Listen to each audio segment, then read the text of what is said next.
Bonjour, aujourd'hui c'est la fête du roi et nous sommes en direct pour notre revue hebdomadaire de l'actualité avec Michael Modrikamen, président du Parti populaire. Bonjour Nicolas. Bonjour, alors aujourd'hui nous allons tout d'abord commencer par la grogne qui enfle en Belgique contre le gouvernement et les taxes trop nombreuses, notamment sur les automobiles. Donc plusieurs groupes sur Facebook comptent paralyser le pays en bloquant la circulation et l'approvisionnement en carburant demain et après-demain. Oui. Plusieurs choses à dire sur ce point. La première, c'est qu'on ne peut que comprendre la grogne des citoyens ordinaires, et notamment les utilisateurs de véhicules pour se déplacer, qui sont vraiment les cochons payeurs de l'État. Et il y a ce chiffre absolument très parlant qu'on peut montrer, où le total des taxes prélevées sur les personnes qui roulent sont passés de 16 milliards en 2010 à 19,6 milliards aujourd'hui, donc une augmentation de 22% en quelques années. On peut ajouter à ça le fait qu'il y a des restrictions de plus en plus importantes, qu'on tombe sur les citoyens à la moindre infraction, excès de vitesse et autres, où on a parfois l'impression que c'est une forme de racket. Donc ça, taxer d'abord un maximum les gens qui se déplacent, ensuite taxer le diesel, alors que ça a été la solution qui a été promue par beaucoup de gouvernements pendant très longtemps. On dit qu'on le fait pour des raisons écologiques, mais on sait que le diesel aujourd'hui ne pollue pas plus, au contraire, que les voitures essence ordinaires. Tout ça fait qu'il y a une grogne tout à fait légitime. Alors, là où j'ai un peu de réserve, comme président d'un parti démocratique, c'est avec des mesures de blocage des entrepôts ou des routes importantes, voire des autoroutes, où là je pense que l'on se place clairement dans l'illégalité et que ça va embêter une majorité de citoyens ordinaires, et ça pouvait provoquer aussi des embarras majeurs pour la circulation et des embarras aussi peut-être pour la fluidité du trafic et services de secours et autres. On sait que dans le passé, les syndicats ont été poursuivis pour avoir bloqué des bretelles d'autoroute. Donc, prudence quand même. Donc, le Parti populaire est à 100% derrière la grogne. Il dénonce cette rage taxatoire. Mais je ne suis pas certain que le fait, cette citoyenne de bloquer les entrepôts et surtout les voies soit un bon moyen de le faire. Si ce n'est pas un bon moyen de le faire, alors quel est le bon moyen justement pour se faire entendre? Le bon moyen, vous savez, il y a ou bien une colère populaire qui s'exprime par des jacqueries, etc., et des manifestations de ce type-là, ou bien tout ça s'organise légitimement dans un parti comme le nôtre, qui porte les revendications des citoyens ordinaires, qui refuse, si vous voulez, ces oukases de quelques bobos. Parce que vous avez peut-être vu la presse dire finalement c'est bien taxé, etc. Quelques journalistes qui vivent à Bruxelles ici, qui font du vélo pour aller à leur lieu de travail, qui habitent dans le centre-ville. C'est pas le cas de monsieur et madame tout le monde. Et ces gens-là ne seront pas touchés par les blocages. Évidemment, et ceux qui effectivement critiquent tout cela, ne sont pas touchés par les blocages. Donc moi, je crois que voilà, vous pouvez exprimer de la frustration, de la colère dans la rue, mais la seule manière de changer les choses sur le moyen et long terme, c'est de porter au pouvoir un parti qui représente vos aspirations. Il n'y en a pas d'autre dans une démocratie. Si vous avez des questions durant ce live, surtout n'hésitez pas à nous les poser en commentaire et nous y répondrons avec plaisir. Alors une autre cause de frustration cette semaine, c'est évidemment l'homme qui a frappé sa fille de 3 mois car elle pleurait trop, et apparemment on apprend ce matin qu'il ne regrette pas son geste. Donc pour le background, il faut rappeler que c'est quelqu'un qui avait déjà été en prison parce qu'il avait mortellement battu son fils de 6 mois je pense en 2008. Et il avait écopé d'une peine de 10 ans de prison qui a été réduite à 9 ans de prison. Et finalement, il a pu même sortir plus tôt en libération conditionnelle sous surveillance électronique. Et c'est comme ça qu'entre-temps, il a rencontré une femme, il a eu un nouvel enfant. Cet enfant, maintenant, est à l'hôpital. Oui, d'abord, moi, une pensée pour ces petits bouts de chou. Il y en a un qui a été tué à 10 ans. Ici, cette autre petite fille projetée violemment à terre entre la vie et la mort. Elle a 3 mois. C'est leur échappe quelle séquelle sans doute. Donc, comme parents, comme personne responsable, notre cœur ne peut que saigner par rapport à tout ça.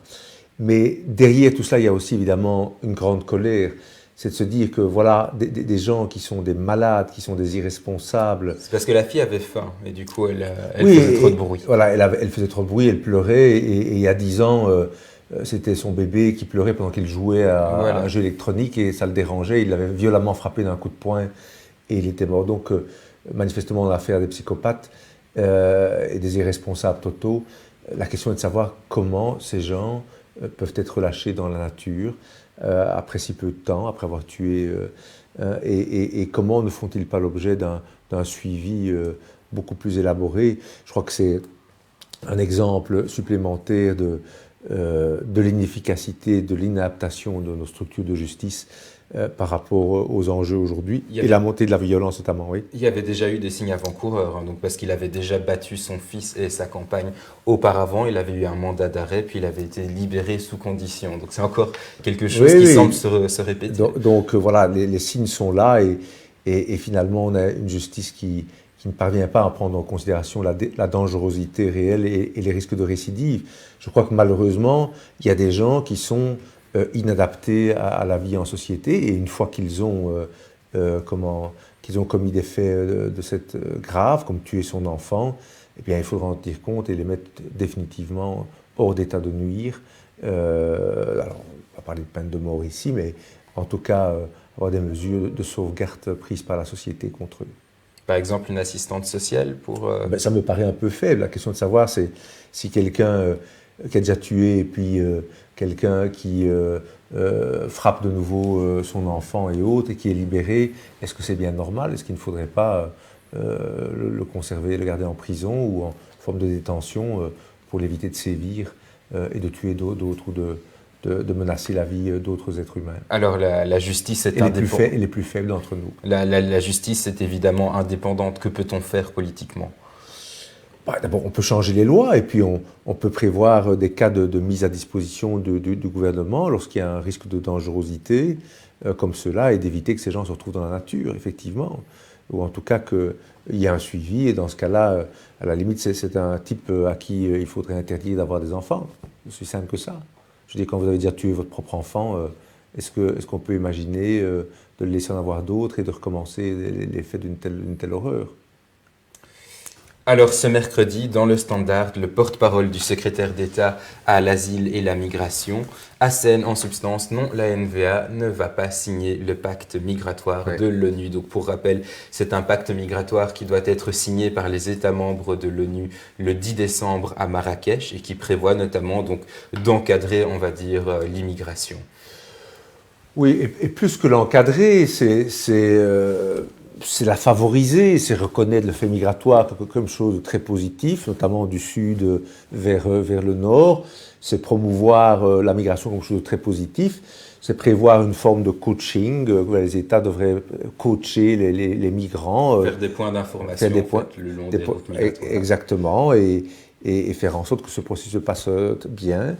Charles Michel avait dit qu'il le signerait. Oui, alors, effectivement, ça, bien dans la veine de quelqu'un qui n'a pas pris conscience des véritables enjeux et de ce que sa population réclame dans une très large majorité, à savoir un arrêt de la migration, ces migrations du sud vers le nord.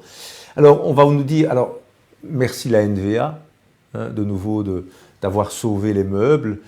Avec nous, au gouvernement, il faut être très clair, ce serait un niet aussi catégorique à la signature d'un tel texte, parce que même s'il n'est pas contraignant, on sait très bien que la justice se réfère à ce genre de conventions signées, même si elles n'ont pas d'effet direct dans un premier temps, ça rentre dans quelque part ce soft law qu'on appelle, donc que les juristes apprécient et qui va influer sur les politiques et la vision de la justice par rapport au flux migratoire.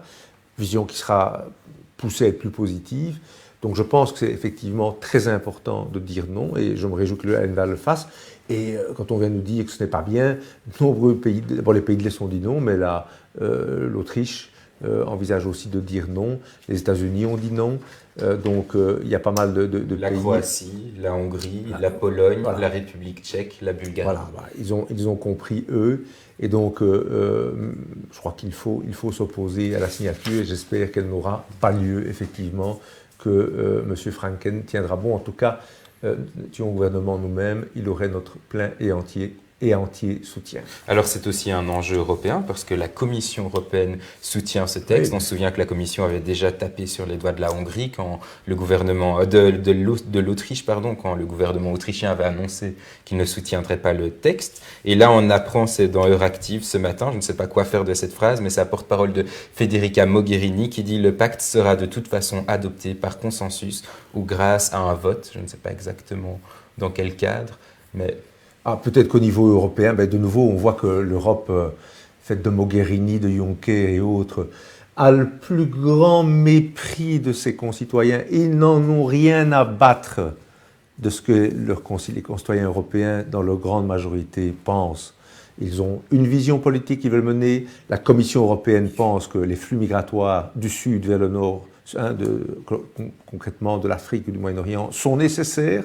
Ce sont eux qui vont payer nos retraites et venir travailler. Il suffit de voir la catastrophe en Allemagne où après 2 ans, 3 ans, 4 ans, il y en a 15% qui travaillent et les autres sont à charge de la sécurité sociale et resteront à charge toute leur vie.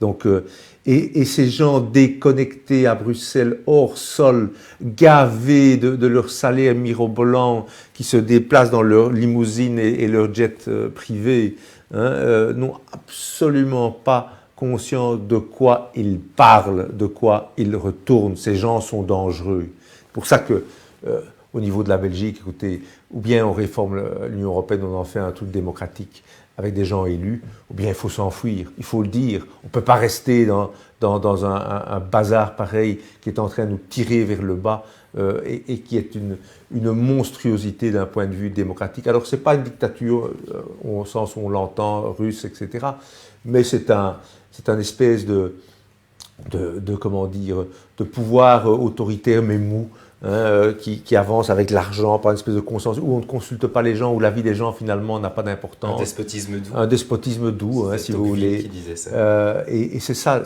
l'Union européenne. C'est pour ça qu'il faut s'encourir de ce système. Alors je n'ai pas dit qu'il faut être anti-européen. Moi je veux bien travailler avec une nation européenne démocratique et élue, mais pas ces gens, pas ces sbires, pas ces ectoplasmes de Bruxelles qui nous entraînent dans des situations que nous ne voulons pas. Alors les Britanniques ont voulu justement sortir de cette situation, mais là pour le moment ça ne se passe pas trop bien pour le gouvernement britannique de Theresa May. Donc elle a 5 démissions depuis ce matin. Ouais, 4 en tout cas. 5. Donc ça va plus vite qu'on le pensait. Moi je pensais que c'était 4, mais donc voilà, il y a des démissions. Donc 2 ministres et 3 secrétaires d'État. Voilà, c'est ça. On est je pense à 12 démissions d'un ministre en 2 ans de gouvernement de Theresa May, et c'est la deuxième fois qu'il y a un secrétaire au Brexit qui démissionne. C'est quand même... Donc alors c'est un dossier assez complexe, mais globalement les conditions de l'accord soumis vont maintenir l'Angleterre dans l'union douanière, vont maintenir l'Angleterre soumise à une série de règles européennes, les aides d'État, la concurrence, et donc c'est le contraire et pour une durée indéterminée. Soumise à des règles qu'elle ne votera pas. Qu'elle ne votera pas, sur laquelle elle n'a plus rien à dire, qu'elle ne votera pas, et risque d'être coincée là-dedans pendant un certain temps, sauf à trouver un accord avec l'Union européenne. On a vu que beaucoup des eurocrates bruxellois se réjouissent des termes de cet accord. Et je pense que les Anglais qui veulent réellement retrouver leur indépendance ont des raisons de s'étrangler. Alors, je pense que les jours, sans doute les heures du gouvernement de May sont comptées. Comme vous le dites ce matin, il y a son secrétaire d'État au Brexit, enfin son ministre au Brexit, Raab, qui a donné sa démission. La mise des pensions également, qui s'était opposée hier dans le cadre du gouvernement à cet accord. Il y a 3 secrétaires d'État, comme on l'a dit. Et surtout, apparemment, les 48 signatures nécessaires pour provoquer un débat sur le leadership donc, des conservateurs, donc la position de Mme May, aurait été reçue. Et donc, les jours ou les heures de son gouvernement sont peut-être comptés en tant que tels. De nouveau, l'Europe aura semé ce qu'elle récolte. Ils pensent pouvoir mettre l'Angleterre au pas. mettre le peuple anglais au pas. Et j'espère que la réaction du peuple anglais, leur fierté nationaliste, souverainiste, va prendre le dessus et faire un grand pied de nez à l'Europe avec un Brexit dur, s'il le faut, sans accord. Et puis on verra quel accord à terme, les règles du WTO et autres. Je le répète, l'Angleterre se portera très très bien, seule et indépendante. Il y a des accommodements à trouver avec l'Union européenne, mais il faut que l'Angleterre retrouve sa souveraineté, sa liberté de négocier des traités. Donc, en tout cas, soutien en ce qui nous concerne aux Brexiteurs. Et j'espère que donc cette Europe arrogante va de nouveau se casser les dents sur la détermination, j'espère, demain des Britanniques, en tout cas des parlementaires, et peut-être demain d'un gouvernement avec Boris Johnson à la tête. On va voir. Et aussi se casser les dents alors sur la détermination des électeurs. Le 26 mai, on vote aux européennes. Oui, ben écoutez, on vote et on organise les choses. J'espère qu'il y aura, et on travaille à ça, un nombre de plus en plus important de parlementaires eurosceptiques. D'après les sondages, le Parti populaire devrait avoir un siège, et donc on rejoindra certainement le ou les groupes eurosceptiques qui seront créés. De nouveau, nous ne sommes pas anti-européens. Moi, je suis européen comme vous, mais nous ne voulons pas de cette Union européenne antidémocratique, méprisante, qui prend des positions à l'encontre des intérêts, de l'identité fondamentale de leur peuple. C'est insupportable. Et c'est le caractère antidémocratique qui pose problème. Quand vous avez des gens comme Juncker ou Mogherini qui ne sont élus par personne, qui viennent de donner le ton, le là au niveau de cette commission, ça ne peut pas continuer. Il y a en plus, je recevais des hauts fonctionnaires européens récemment qui m'expliquaient il y a un problème de qualité. Il y a 20 ou 30 ans, les fonctionnaires européens étaient des gens d'expérience, qui étaient nommés, qui venaient du privé. Aujourd'hui, pour être fonctionnaire européen, c'est seulement des gens qui peuvent réussir des concours. Voilà le seul critère. Et donc, c'est des gens sans expérience, et ce sont eux qui alimentent quelque part la politique européenne, qui la mettent en œuvre. Et ça ne peut plus durer, c'est insupportable. Il nous reste 1 minute, donc si vous avez des questions, surtout n'hésitez pas à les poser maintenant pour qu'on prenne le temps d'y répondre. Et justement, puisque nous parlons d'expérience de fonctionnaires, nous pouvons alors parler du décret titre et fonction qui fait à nouveau scandale donc dans la presse, enfin scandale qui en tout cas fait la controverse. Donc sur une semaine de 32 heures de cours en moyenne, un élève perd 2 heures. C'est pire à Bruxelles et dans le Hainaut. Oui, en raison de la bureaucratie et des problèmes. La paperasserie. Donc voilà, si en gros il y a un professeur qui est absent et qu'il faut le remplacer, ben d'abord il faut trouver un professeur avec un titre requis. Si on ne le trouve pas, il faut aussi trouver un professeur avec un titre suffisant, sinon avec un titre en pénurie. Et à chaque fois, on doit justifier et fournir la preuve qu'il n'y avait pas d'autre choix. Des rapports en 3 exemplaires envoyés aux uns et aux autres. Tout ça démontre une chose, c'est que l'enseignement est devenu un machin ingérable, administrativement lourd, avec des résultats médiocres, il faut le dire, médiocres pour les élèves qui sortent du secondaire sans formation réelle, ne savent plus lire, ne savent plus écrire, ne connaissent rien. Il faut leur remettre 2 ans, 3 ans, 4 ans pour ceux qui peuvent d'études supérieures et encore, ils sortent de là avec des compétences très très moyennes. Tout ce qui est manuel, qui est pourtant si magnifique, dont on a un besoin cruel, est méprisé dans cette culture actuelle. Et donc, vous savez, on l'ignore souvent, mais le Parti populaire a un programme très complet en matière d'enseignement, une véritable révolution. La première, on l'a dit, c'est bien sûr revenir aux fondamentaux, les manuels, apprendre à lire, à écrire, à compter, la géographie, l'histoire, et pas toutes les conneries qu'on peut enseigner aujourd'hui. Le respect des professeurs, qui redevient cardinal, qui transmettent un savoir. Et puis surtout en matière d'organisation de l'école, je veux dire, nous proposons de mettre tout ce qui existe au feu, les cahiers au feu, pas les profs, mais les cahiers au feu, et avec un retour vers, comme on a fait en Nouvelle-Zélande, un chèque éducation qui est remis à une école, qui sont toutes privées, où on finance ça avec des règles très claires. Et au lieu d'avoir ces administrations imbéciles avec le règlement et autres, on a une école privée, co-gérée par les enseignants et les parents, co-gérée, qui décident combien de professeurs ils ont, à quel salaire, grâce au chèque éducation qui est remis à l'école, et avec quels objectifs. Et tout ça est contrôlé par des tests externes. Grâce à cela, on rehausse, on tire tout le niveau de l'enseignement vers le haut et on peut dire qu'on va certainement diminuer la facture de l'enseignement d'un tiers. Parce qu'il n'y aura plus tous ces réseaux, etc. Et cette multiplication. Il n'y aura que des écoles privées. Des écoles privées qui engageront les professeurs autant qu'ils font, qui travailleront comme les écoles l'entendent, avec des bons salaires. Hein, mais peut-être qu'au lieu de travailler 18 ou 20 heures, certains travailleront 30 ou 40 heures, mais seront bien payés. Hein, je veux dire, avec un vrai enseignement, avec des tests. Ce n'est que s'il y a cette révolution, et pas ce système archaïque, cette armée mexicaine où il y a des milliers de personnes hein, au ministère de l'Éducation et secrétariat, c'est en mettant tout ça à la poubelle qu'on peut amener cette révolution. Parce que justement, en parlant d'armée mexicaine, là pour le moment, il y a un blocage autour du pacte d'excellence, parce qu'ils veulent créer un régulateur indépendant, vu que le ministère public, on va dire, juge et parti dans la gestion du réseau officiel. Donc c'était une revendication de beaucoup de partis.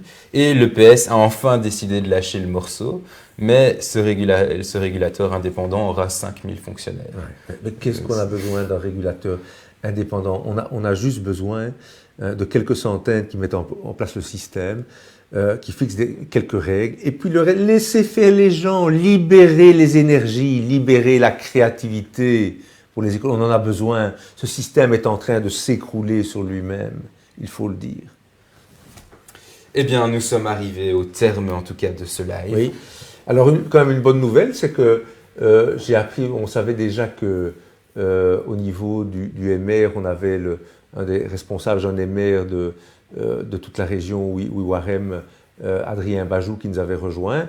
Eh bien, je peux annoncer que c'est pratiquement toute la section Jean MR de Ouiouarem qui nous a rejoint, c'est-à-dire 20 à 25 militants jeunes qui rejoignent le parti, qui vont apporter des forces vives.